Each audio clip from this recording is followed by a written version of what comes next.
Sara, tell us who you are, what you do.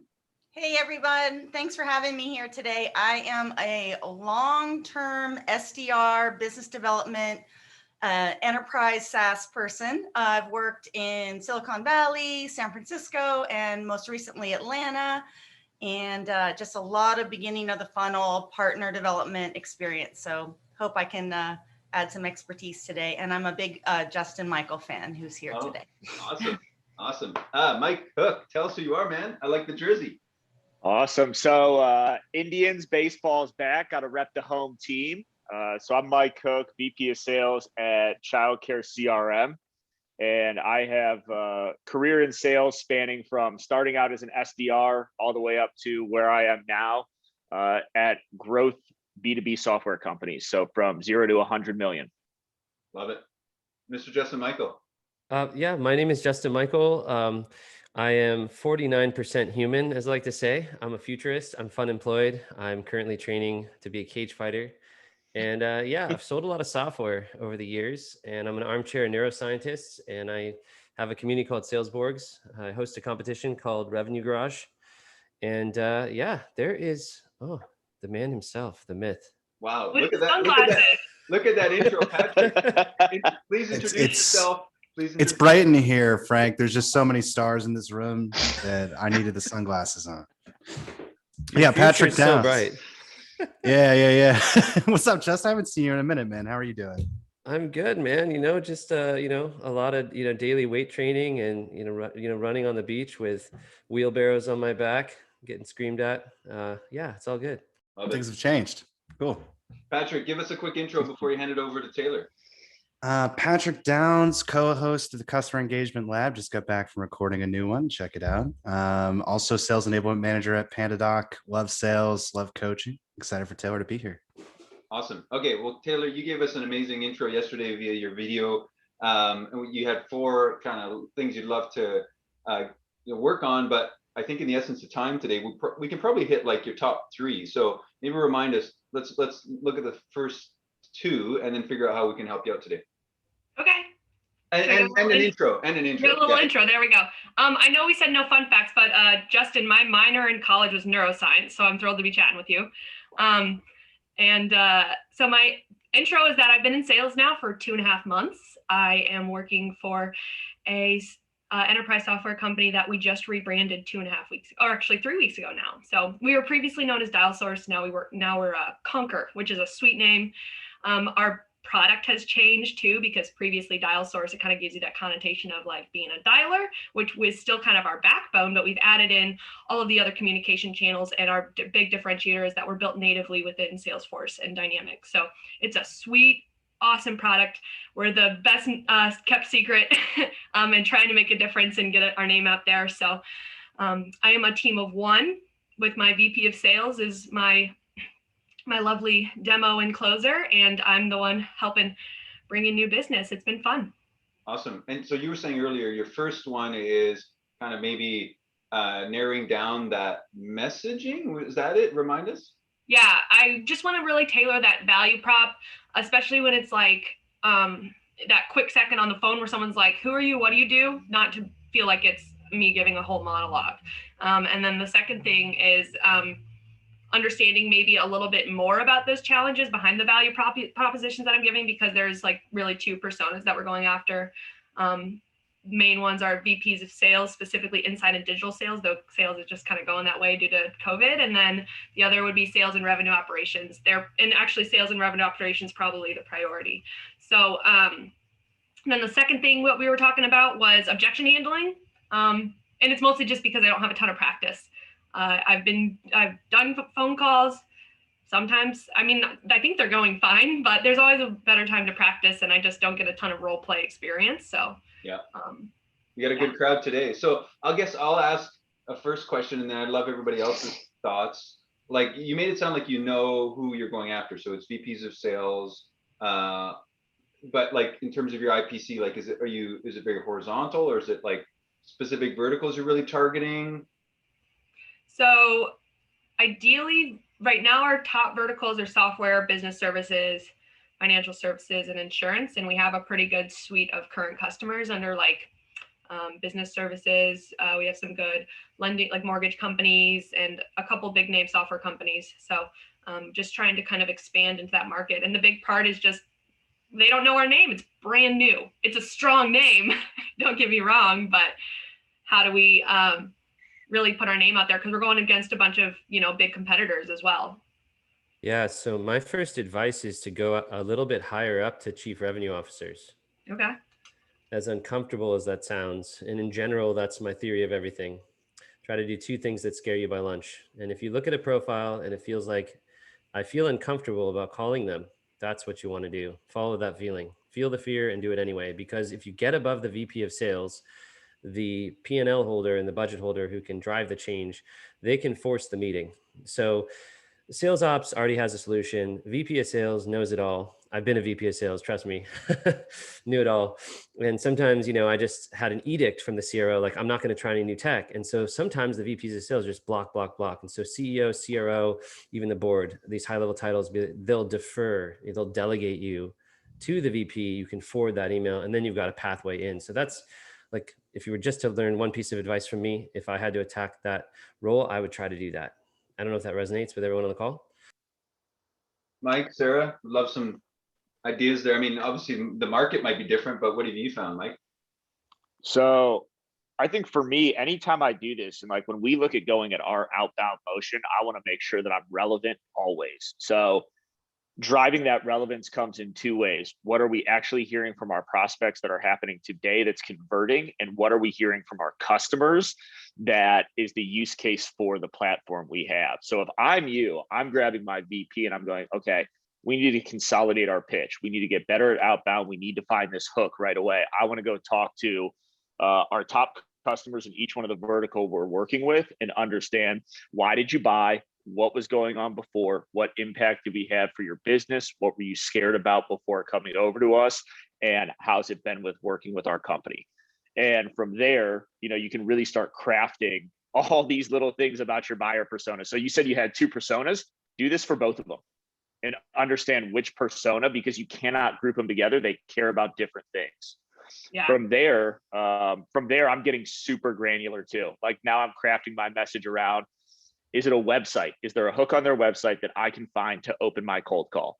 Is there a specific thing that continues to come up that I know will be highly relevant that I can do in mass? I'm layering into that. So like, as far as that pitch consolidation piece goes, yeah, to Justin's point, hit your VP, go above the VP, but be super tight in the messaging and what it means for them. And I have some advice there too. And I'm probably copying or quoting Kevin Dorsey here, but he also suggests to go low. And when I mean low, I mean, who are the guys, who are the women there in the trenches on that sales team?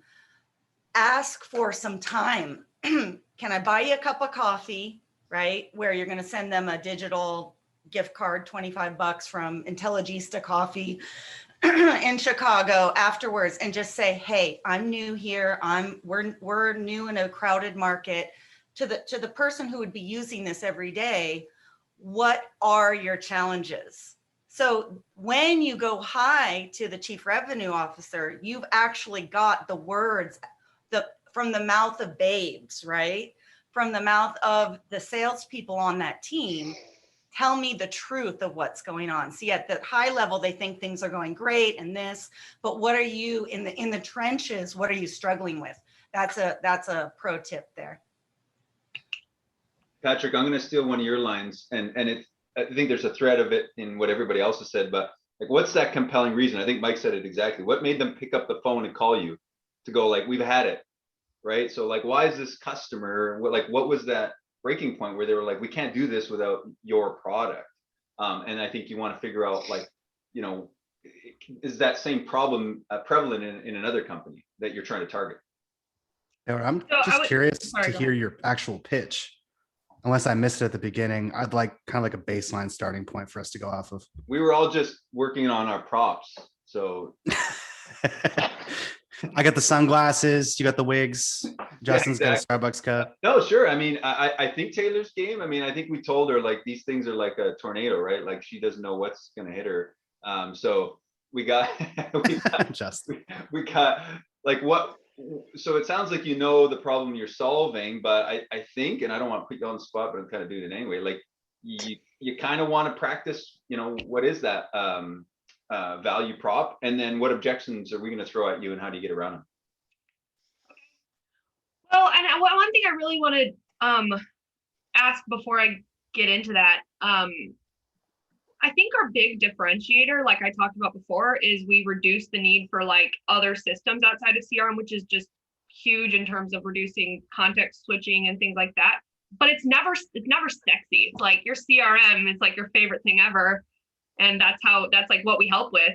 So maybe that's where I feel like I have to over explain, because I'm not just like, what we are is we change your CRM from a system of record to a system of engagement. So you can actually do your activity within CRM, all of it's automatically tracked, and your reps can focus more time on selling. And on the ops side, it's so that you have full clarity and confidence that the processes that you've created for your sales teams are actually being executed, and you can take that and learn from them.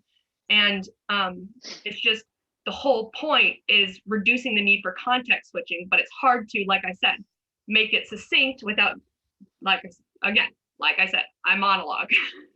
I have a weird, I can't imagine who does this in 20 years, right? So we talked about neuroscience, right? What I found is that VPs of sales and CROs have tech stacks that they inherited because they switch jobs every 16 months. So it's unlikely that they chose their dialer or they chose their CRM. And when you go in and you persuade them, they recoil, and it's like calling their baby ugly. So they go, justify. It was literally on the job requisition. It's like, you need to know how to use this CRM and this dialer. And they're like, oh yes, boss, I know how to do it. So you come in and you try to disrupt that and convince them why you're better. They secretly don't want to admit to you that they don't have authority and they can't change it. And they already promised they'd use the other one, and they're going to reduce the tech stack. So what I try to do is use reverse psychology here and say, what do you normally use? And they say, Beta Corp. I'm like, Beta Corp's great. How's it working out for you? And this is my classic line. Everyone on the phone knows it from Route, Ruin, Multiply. But I take this really contrarian approach, is I find out what they use and I agree with it, and then I let them talk, which is really weird because they're expecting you as the seller to jut in and jab and hook and persuade and differentiator and paradigm shifting and all the stuff you just actually said, which was very succinct. If you let them air that out, they do this weird human thing, which they start to express dissatisfaction. It's like a wheel. It's like happy, complaints, grievances start airing. And then you can go in, and that's where I talk about spin selling, because the danger is if they give you pain or they give you a flaw in the product and you immediately fill it with your solution, the key, and Patrick Downs will tell you, this thing called spin selling, where you try to get the implication, then you peel the onion on why the problem matters. And you're almost doing some discovery live on your first call. So I'm giving a lot of advice really quickly here, but it's a framework I developed. And it's maybe a derivative of things from the 90s, but we want to get them talking about what they're already using and opening up, because then they start to trust you, and then they can take interest rather than you convincing and cornering them. Yeah. I totally just grandstanded. Apologies. No. Well, I'm curious, like on Taylor's earlier point, I thought that was really succinct and it was good, but part of me feels like the rep would care and go, yeah, I hate the context switching. The VP or CRO would be like, I don't care. Exactly. Like, tell me this in a more, I don't know, how is this going to affect my bottom line or, P&L right. or like, and I think that's what you're looking for, right? Is how can I take the pain that I know is happening on the front lines and explain it to the decision maker. And I think Justin was alluding to it, but I guess Mike, I'll throw this one at you. Like, when have you found getting in the trench useful, and then figuring out how to craft that into, or what the problem is in the trench, so you are already going to the top? So, all right. So I'm on your website right now. I've kind of been looking over and looking at your site a little bit. You sell to enterprise level buyers. Like, for me personally, as a seller, I'm not going down in the trenches, because what you're selling is a software. This is not to say this wouldn't be effective. I'm saying for me, I wouldn't do it because you're so high level. But if I'm looking at like sales engagement, customer experience, and you're selling at an enterprise level, most enterprise selling motions I know do a land and expand. They'll do a trial, they'll grow that out. If you're selling to a company that has multiple services, like look at Salesforce, big, massive company. I think something like 85% of their revenue came from expansion revenue. So if I'm you, I'm going, how can I help my enterprise buyers make sure that all of their pilots are a home run, engage with cross-sell when that happens, and then go and make a really impactful business case to those buyers. And none of that happens at the front line with the actual reps. They would use the software, they would engage with the software, but I would venture to say that the VPs that you're working with, and not only the VPs, but anybody who owns revenue in an organization, like you might be dealing with a CFO who's responsible for expansion. You might be dealing with a CRO or a VP of customer operations who's handling that. So I'm going high personally, but I'm doing it in a way that says, these are things that I know about your business. Like going back to that pitch, I know what moves the needle for you. And if you want to hit that hockey stick up into the right, you need to capitalize on this part of your customer base, on this part of your business. While, oh, hey, by the way, we're going to help you with net new logo generation as well. So we're going to fill it in. We're going to maximize the accounts we have, and we can do that all in one platform, right? Like that's where, just based on your website, where I would kind of skew and think your pitch might want to go. Yeah, I think, and just correct me if I'm wrong, based on what you said, like the biggest part of the VPs and CROs that we're talking about, it's more about how do we actually impact revenue generating activities. So they don't care about how it's being used, but at the end of the day, what we're doing is giving reps more time back to sell, and also giving them more insights into the conversations that they're having. And again, I feel like this is a little where I'm blurry between sales ops and operations, because once they're able to actually have all of that data, they're able to see what parts of the sales processes are working better than others. We actually have a cadence component built in to Salesforce where you can drive and prescribed activities, and that's typically driven by management and sales strategies on a higher level. So if you can see like this step of this cadence is like working really, really well, let's set that across the entire rep. That's like what we help with. But again, how do I say it impactfully without making it seem so in the weeds? Because I definitely see what you're saying, Mike. It's this is one of those rare markets. People think, oh, selling to sellers is easy. Not so. Selling sales tech to sales leaders. Like I used to work for LinkedIn and sell Sales Navigator. And yeah, it's a cryptic sale. Like I'm looking on your website, you have some cool Venn diagrams. The word sales engagement, like, is it a sequencer? Are we doing cadences? Typically, if you're going into enterprise, mid-market orgs, there is a sales ops leader that intercepts all technology decisions. Yeah. There's a vendor buying process. And so you kind of have to be a liaison between the sales ops lead and then certain VPs of sales, often in different regions and countries, and then chief revenue officers and C-levels. And so it is like running a political campaign, and each person buys for an interest that they understand, sometimes politically.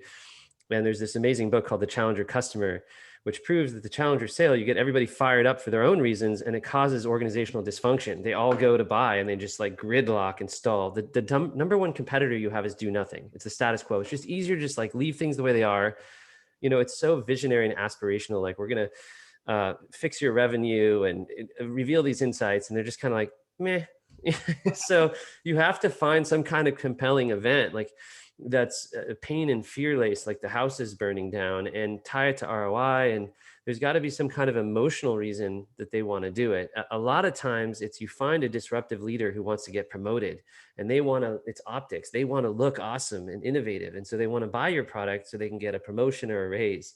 And that's really the driver, more so than even how the tech is working. Like most of the sales I've done, when it's a huge marketing tech stack or sales tech stack, it looks really good. And then they get the result and then they get promoted. And that is a hidden factor. Now I'm getting really philosophical, which was when I cued Patrick Downs to keep me in line.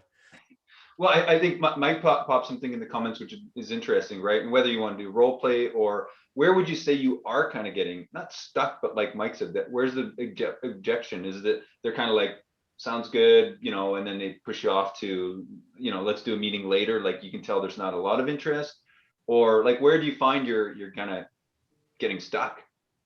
It's a very like,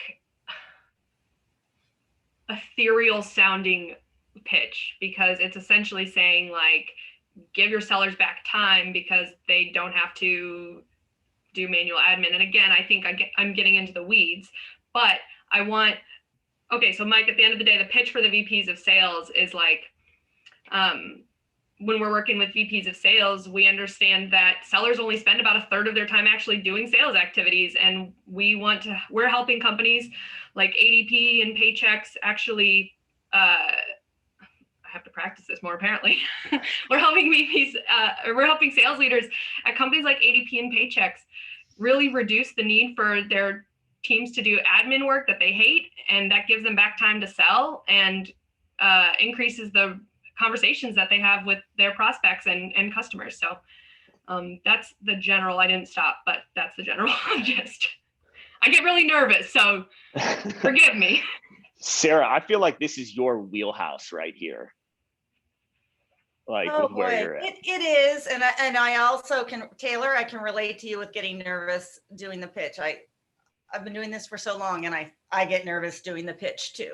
That's why I love Justin Michael so much, because he's so zen when he gives the pitch. I'm not human, so I have no emotions or feelings, Yeah. so I can't sense pain or have any empathy. Low EQ is the key.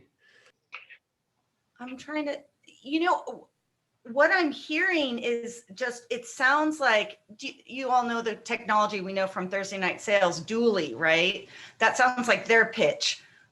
Sellers aren't spending time doing their core activity, selling. So they're doing admin work. So what comes to mind, I don't know if I have a suggestion, but what comes to mind is, how are you going to differentiate yourself from a Dooley, right? Yeah. Because if you call somebody up, they're going to say, oh yeah, we have Dooley, and we have, I forget the Dooley's competitor, but so I think you need to also explain what this is, right?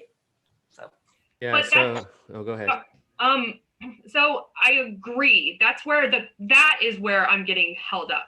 It's visualizing it, like seeing it is really the way to go, because it's really just, it's so many things in one tool, tool, that it can compete with like a bunch of different technologies. So it's really whoever I'm talking to at the moment. Maybe you thought Dooley, maybe Justin Michael thought like Outreach, or maybe Mike thought like, I don't even know, Tableau or some reporting software, because we help with that as well. So it's like, that's where I get stuck, is being everything. But that's the cool thing about the product. It really does reduce the need for all of that.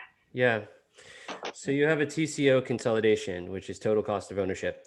I keep thinking of like when Prince changed his name to a symbol, and it was so hard for everyone to understand like what's going on. You see the concerts, and he's, in these pink flowing robes, and, he's just kind of doing his own thing. It's very hard to define his sound, or is he an alien? What is this music? So visuals, right? 90% of your brain's retention is visuals. So it's really cool. You already have Venn diagrams on the site, but I think part of your prospecting process here will be to take your competitors, make Venn diagrams, use product marketing themes, and then find descriptors, almost like a metaphor or story, which is like a before after story. Like, hey, you probably have Outreach, and you probably have Salesforce, and you probably have these systems. And like, here's where we'd come in and you would add Conquer, and then this outcome would be possible. Like, assume they are confused, and assume they are going to bucket it with something else, and then meet them with that confusion and lead them toward how you augment their stack. Like, tech stacks are sort of my, I'm going to say French again, raison d'etre. Is that it? Like, that's basically my whole thing, is on the tech stack TQ robot. So I assume I'm going to confuse you with my sales tech stack. And I assume that only your CFO is going to get excited about reducing the technology bloat, because you're a VP of sales or a CRO. Can I reduce your costs? Can I consolidate out? But I have a 2-year contract with this other vendor and a 3-year contract with this one and that. So if you have a rip and replace value prop, you almost scare them away. You have to be able to land expand. They have to be able to trial this. I agree with Mike Cook. They have to be able to test this thing out, bring it in today, see value of how it augments the current stack. And then over time, it's the gateway drug to slowly porting off the other solutions, and you become the core engine. Right. I want to also say, going to the Venn diagram and you know, there's a book called Stories That Sell. And what's a story you could use? So what I'm thinking of, and I always go back to Uber, I don't know why, but what did Uber get rid of? It got rid of taxi cabs. It got rid of limos, right? A car service.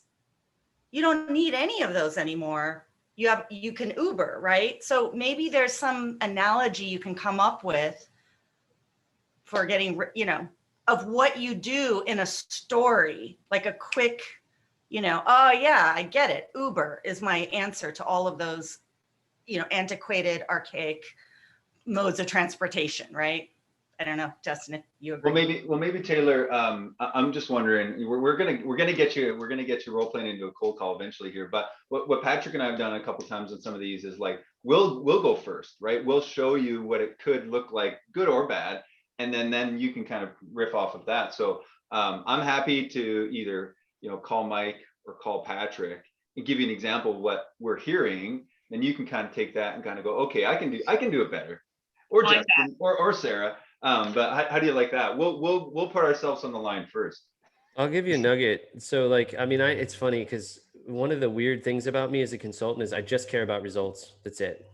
Like I was on a call with a head of marketing and she's like, we don't believe in outbound. And I was like, I'll pay you $10,000 and get on the phone for you just to prove that outbound will work. Because they're like, we proved that outbound wouldn't work for like payment platform. I'm like, huh? You know, like it was like I had like a religious problem. I had like a moment where I had to, I lost my customer service gene and but one thing I want to say is buyers buy. So if you call people that buy tech, they buy more tech. They collect baseball cards, collect concert passes. Like it's so weird. I used to sell SDKs for mobile apps. And if you found someone who'd had 6 SDKs, they're so much more likely to buy from you. So if they're already using a competitor and have another solution, it's actually good, because they know how to go through a sales process and buy sales tech. Yeah. So even with all the objections and friction and you're like, they're not interested, weirdly they are, if you can kind of like start getting into, well, why did you buy Dooley, or why did you buy this other one? Because they're like addicted to, it's like candy. They want to keep buying sales tech stacks. Like the average enterprise in the MarTech stack has 91 solutions, 91 in enterprise. So, I mean, I just want to give you hope that as you go in and handle a lot of the objections and you feel like you're trying to refine the pitch, a lot of this is just noise. Like it's actually a buying signal, even them saying not interested, or we use the competitor. So I'll get off my high horse now, but okay, I just think that can help you. I'll give Mike, you ready? You want to be the buyer? Yeah, sure. All right. So real quick, before I'm the buyer. Yeah. So Taylor, you sell to enterprise level, like VPs, like what would your buying scenario be? Like you tell me and Francois, like what should we be? Well, I'm going to be Taylor. You're going to be Taylor. So who am I? A less good looking version of Taylor. But certainly not as much charisma, Francois. That's for sure. That's a compliment. And then I guess the one that I have the most trouble with is VPs of sales. So Mike, you're a company. Okay, so here's the deal. We have to work with Salesforce or Dynamics. So that's kind of like, I try to get to that conversation first. Getting into that. Okay. So yeah, that's essentially what it is. I'm interested to hear Justin's thoughts on his note that he just popped in, which is don't call VPs of sales. But I want to hear contrarian. Sorry, I just like totally dismantled this whole event. I wrote a book and got published. I would say don't write a book. It's like Elon Musk. He said don't do a startup company. That's his advice to entrepreneurs.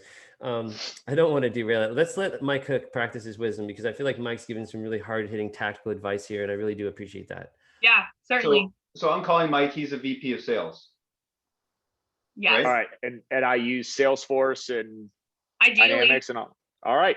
I do that. And should we turn the dial up right now? Like, is he gonna hang up, or is he gonna let me talk? When I get in character, you'll know, Francois. I'm gonna let this one just roll right out. I'm gonna watch this one. We have time. We have time. We can do a couple more of these, Taylor. And then you can see, and then you can show us how it's done. All right. Ring ring. This is Mike. Hey, Mike. Francois here. I got hold on. I'm gonna restart.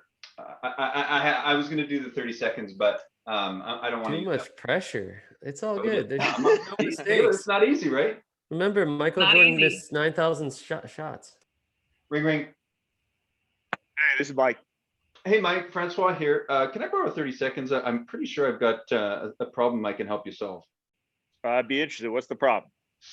Listen, we're working with a bunch of customers very similar to you, and we're finding they're spending at least 2/3 of their time just doing admin, busy work.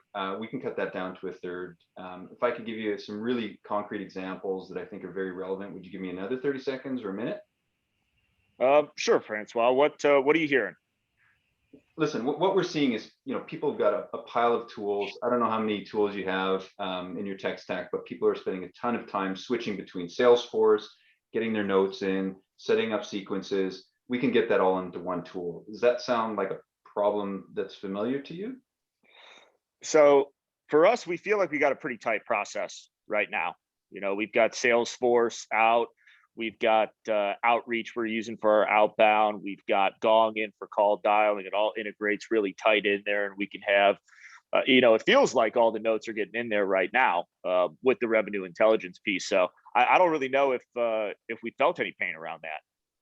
I'm curious, and it's not that I don't believe you, Mike, but like, I wonder if I ask some of your reps, like, do you think they feel like all the tools are, working in sync, and or is, is that, do you think they have a bit of a headache there if I ask some of them?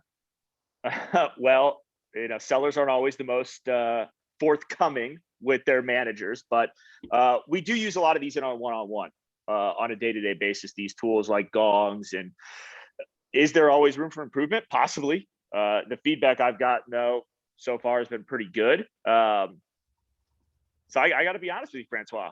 I'm not too sure. I mean, listen, a lot of people, when I'm talking to them, they think, they're like, listen, this sounds like a silver bullet, doesn't sound real, because you are probably having to go in a few of these tools to get the data you want. Does that sound familiar? So that is one thing. We do have our Salesforce reports. We've got our Gong dashboards. We've got our outreach reports. So we are aggregating from a handful of different areas right now just to pull the monthly metrics that we need. So, you probably think this guy's crazy. Like, he's saying I can get one source of truth, and we've all heard that. It sounds too good to be true, doesn't it? It does. It does sound too good to be true. But, I'd be interested if you can get it all into one source, which is, I'm guessing, where you're going with this. What does it really mean? Great question. Listen, I'm already over the minute, and I didn't ask for another minute. Here's what I think we should do. If you give me like 30 minutes, let's find a time in your calendar. If I can prove what I just said we could do, we can have another meeting. If I can't, then I don't know, I'll buy you coffee. But how does that sound? Like next Thursday, you tell me what time works next Thursday or Friday, and we'll get half an hour in your calendar. All right. Well, let's set it up for 20 minutes for 2.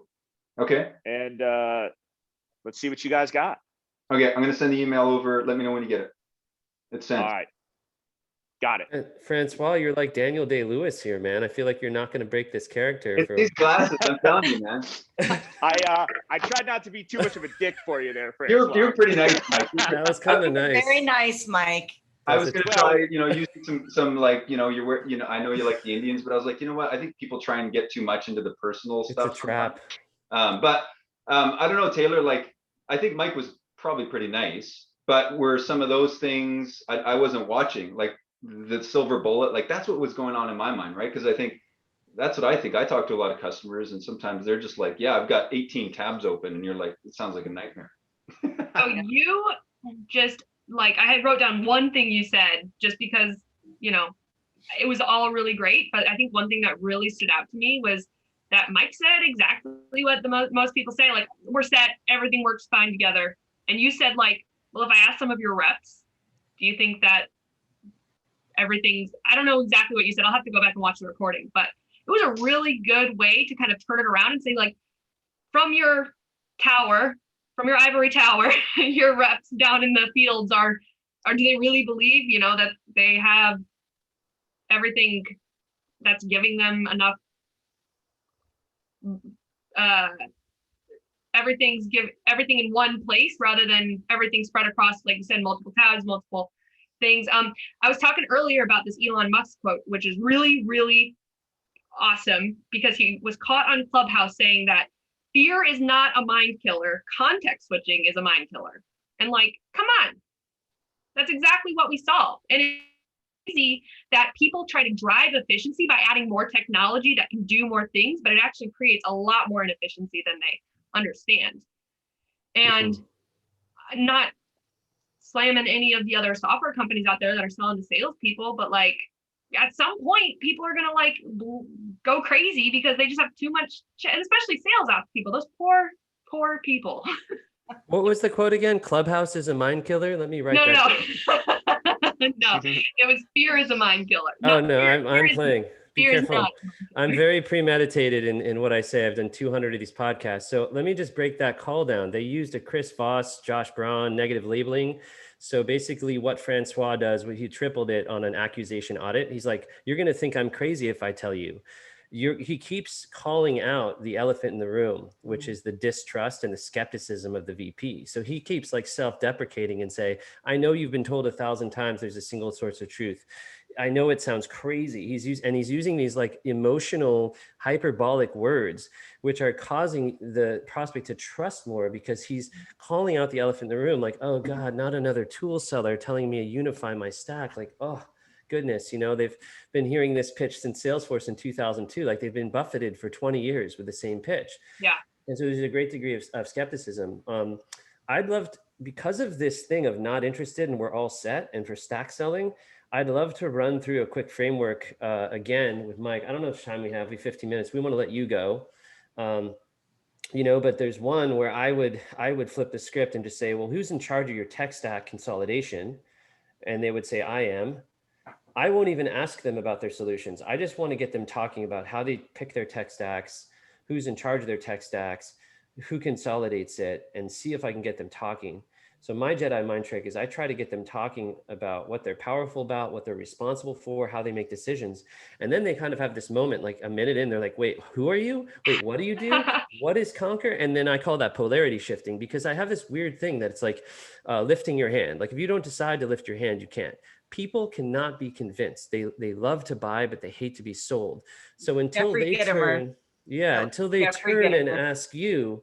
So my job is to pique them and create desire until they turn. Otherwise, I could say, look, it's this amazing thing. You give me $1 and then $1 million shows up on your doorstep the next day. And they can be like, we're set.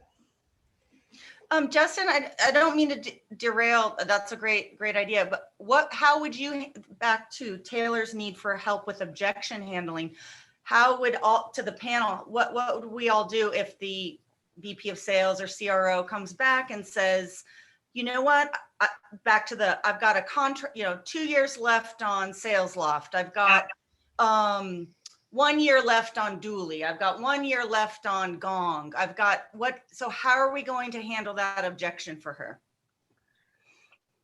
Go ahead, Mike. So, hey, sorry, one thing I want to throw in there. We are not a competitor with Gong. We are partners with them. So I do want to say that because I do love me some Gong. Whoever you are, right. You're replacing. Sorry. Yeah. What do we do with that, guys? So I think there's something interesting, right? And like there are varying levels of calls, right? Like we just kind of demoed what a good one would look like. And I think what Francois did is he was like, I'm going to test something. I'm going to test something. I'm going to test something. And what he was testing with me early on was rep productivity, platforms we use, where are we at?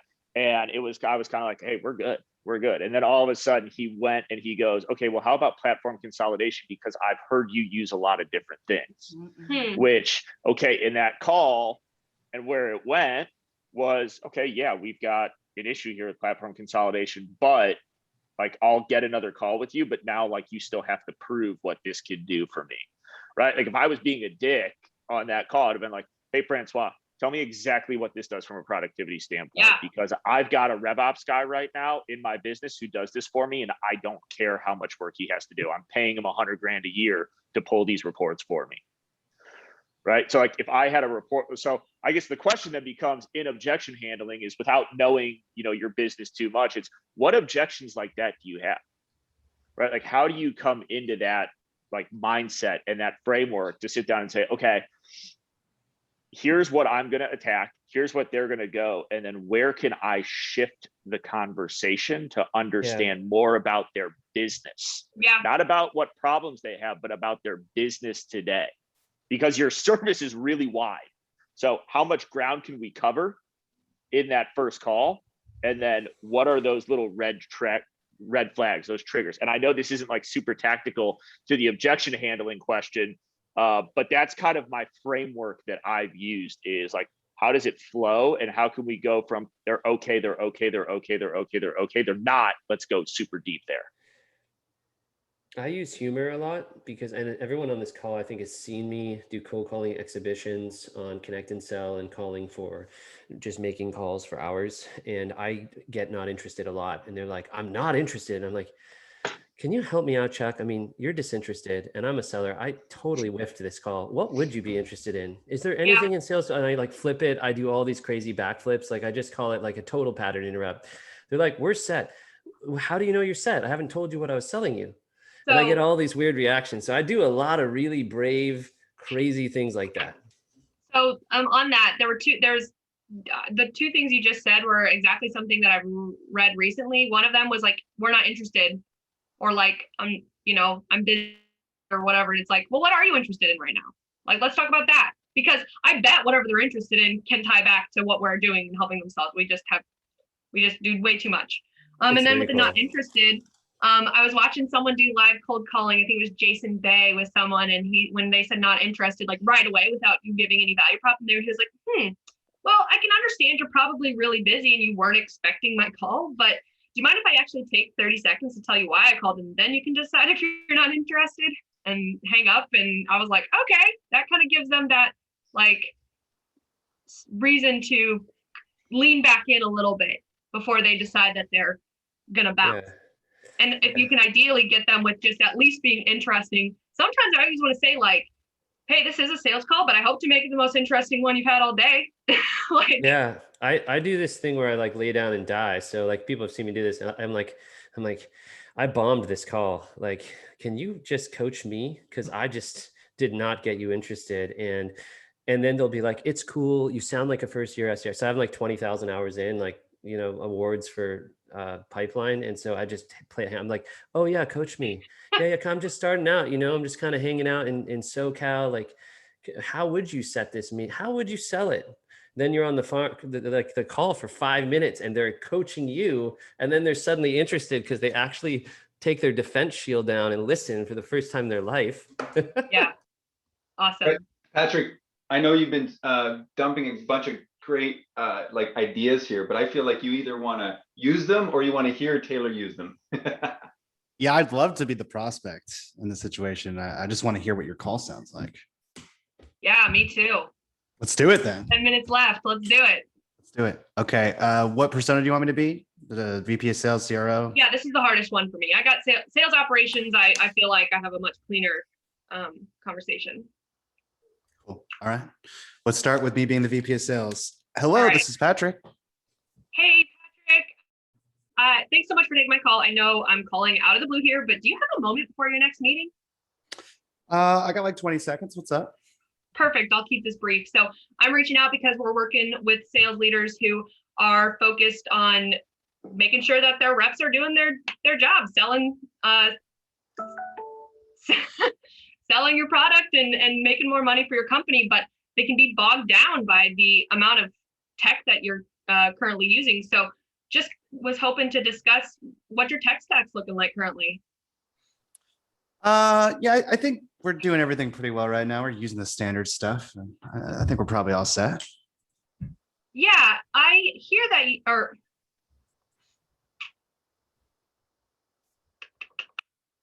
it's really hard to do over video.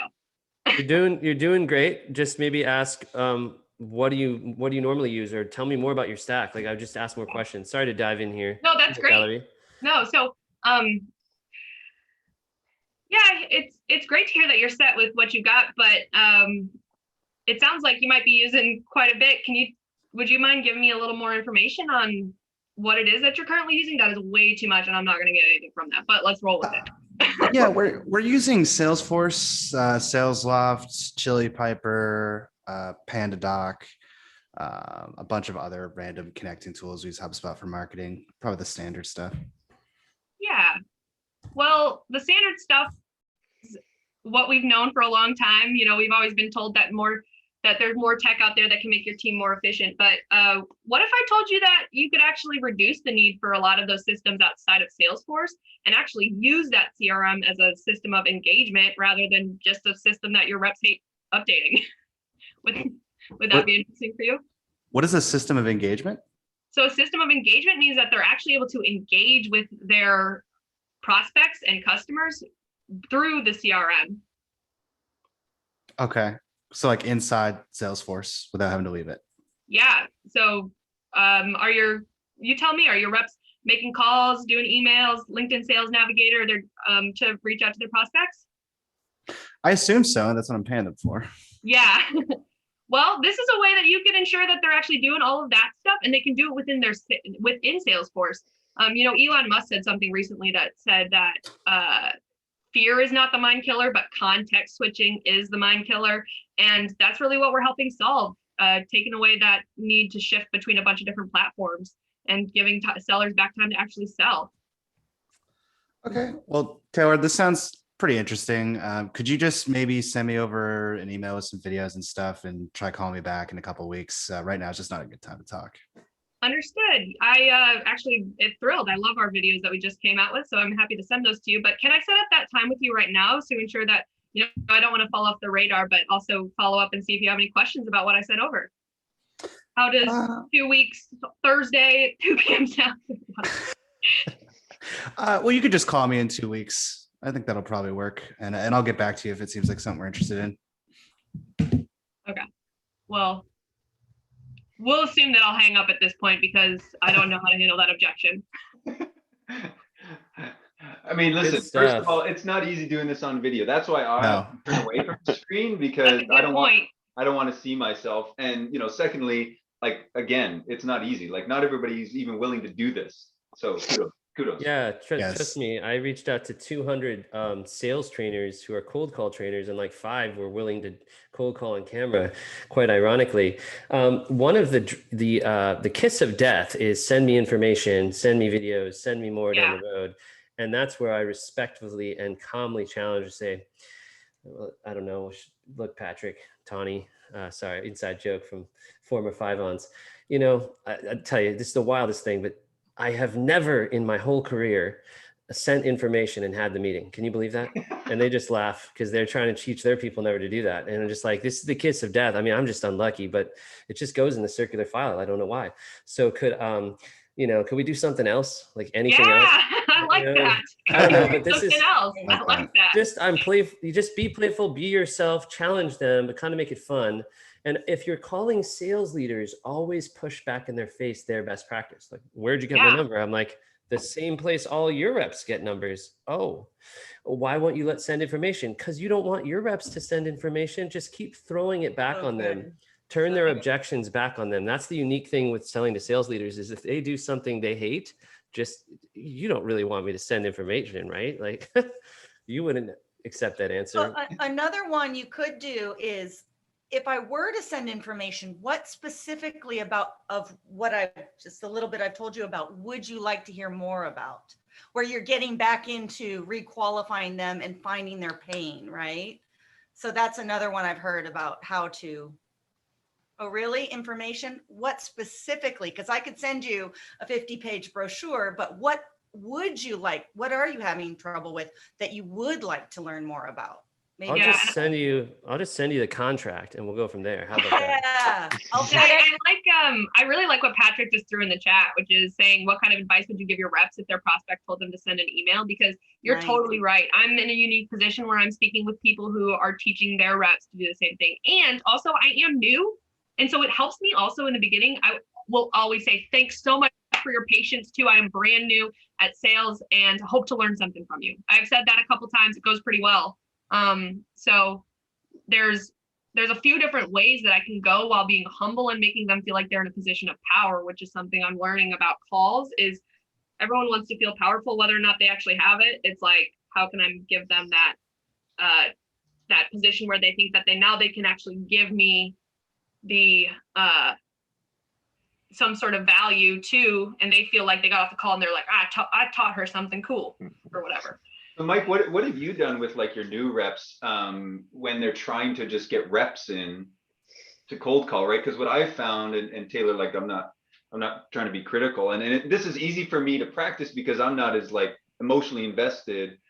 You know, like for you, it's like this is for your day job, right? But what I know Patrick and I have seen like a lot of folks, like it's just you got to get the repetitions in. Obviously, Justin, you know that, but Mike, like how do you find the reps just practicing on each other works, or is it just time on the phone, like hitting the phones, talking to the real prospects? It's a progression, right? So I think the first thing that I think about, and I am crazy adamant about this, I don't care if it's prospecting or if it's a closing call, what do you want your prospect to feel during and at the end of this interaction? Like I am always starting there. So when I work to write our scripts, when I'm gathering feedback on how we need to position our value prop within the company, because again, you know, you have the baseline, but there are things that change over time. The relevance switches. So what do I want someone to feel? Like I'm starting there, and then yeah, it's like, let's train it internally, let's drill it internally. But at some point, you cannot replicate getting beat up on the phone. And I use that word very intentionally, beat up. It's just accepted, it's gonna happen. Like you are gonna get grilled on the phone, and it's, you know, everyone says detach from the outcome. Really easy to say, really hard to do. But I think if you change the outcome to how was my delivery? How was my objection handling? How was my tone? What did I do from a tonality standpoint, right? Like, was I able to come in and kick off the call and, you know, say, hey, ask for 30 seconds. My style is a little bit different. I'm not, you know, necessarily asking for 30 seconds. I'm going, you know, calling up, be like, hey, Francois, look, I know I'm interrupting you, but what I've found is that sales leaders just like you are missing 25% of their revenue growth goals because they're not engaging with customers at the right time. What are you guys doing? Like, that's where I'm going in. Wow. And I want him immediately to come in and be like, fuck. That's good. That's really good. I like that, Mike, because that goes back to your earlier points about what is their business, what are their business drivers, what are their goals, what are the, you know, on the strategic level, you're honing back towards their strategic Totally. goals. And some of them are going to be offended, right, Mike? Yo, who's going to be offended by that? Like, look, if you're a sales leader and you missed your target, you know it. And I promise you, you're sitting there being like, how am I going to get grilled by my board in 30 days? And what am I going to go to my board with a solution to fix it? Like, these are like, this is the thought process, right? And if you hit your target, guess what? It's like, okay, well, great. We hit Q1. Now we've got to beat that in Q2. So how are we going to grow our business? Yeah, I mean, this is quite advanced, Mike. I mean, you're doing challenger selling, and it is true. VPs of sales, if you lock horns, they do love it in a way. It's like running in the bulls with Pamplona. But if you ever watch the outtakes of people that run with the bulls and aren't fast enough, it is quite problematic. They do get gored quite a bit. It's like a goal down the line. There is some blood along the way. That's what I meant, Mike. You will get beat up. Is there's going to be some that, you know, they know, you know, you basically hit them, right? And they know they're not going to hit their number, and they're like, whoa, like, what are you talking about, right? I got it under control. But I know we're up for time, and I know everybody's carved out an hour, which is amazing. I appreciate everybody doing that. I don't want to speak for everyone, but I know, Taylor, often after these calls, we've, like, a lot of people have said, hey, you know, like, I'm happy to do some one-on-ones, like, after this, not specifically like in 2 minutes. I mean, we can, but like, you know, Monday or Sunday, like, because I think just like the repetitions is what's going to help you. I agree. But overall, this has been fascinating, and I can't believe that an hour went by this quickly. We should do 2 hours, but nobody would give us 2 hours. Yeah, thanks for having me, guys. And yeah, Taylor, feel free to ping me on the side if you need anything else. I know in your video you mentioned time management was something for you too, and you don't want to get overwhelmed with things. So I've got a couple things that I've done that have helped me with that, and I'm happy to chat, you know, about any. Would love that. Absolutely. But good job. Good job. It takes a lot of courage Taylor, to come here and do your pitch and lay it all out. I essentially promised Patrick that I would cry. I'm actually slightly disappointed. You're making me miss B2B sales before I dedicated my life to Brazilian Jiu-Jitsu. So it was a lot of fun today. So Patrick, just so you know, we took a screen cap without you. Do you want us to take another one, or are you going to be disappointed? Yeah, let's do another one. Okay, Come okay. on. Well, now I need to put wait a my minute. glasses on. Gotta get our props. I'm gonna use this Good. little water bottle cap as a hat. Sunglasses are on. All right. Taylor, I want to just say you did a great job today. You are an awesome saleswoman. Thanks. I'm definitely proud of where I've been and proud of where I'm going. All right, ready? 3, 2, 1. Cheers to that. Amazing. Okay, you guys are fantastic. Thank you everyone for carving out time. I'll be tagging Thanks, you guys Francois. in a post right Thanks, away. everyone. Have a fantastic Easter weekend, Easter break, Thank you. and we'll see you guys around. Bye, everybody. Bye, everyone. Thanks again, Taylor.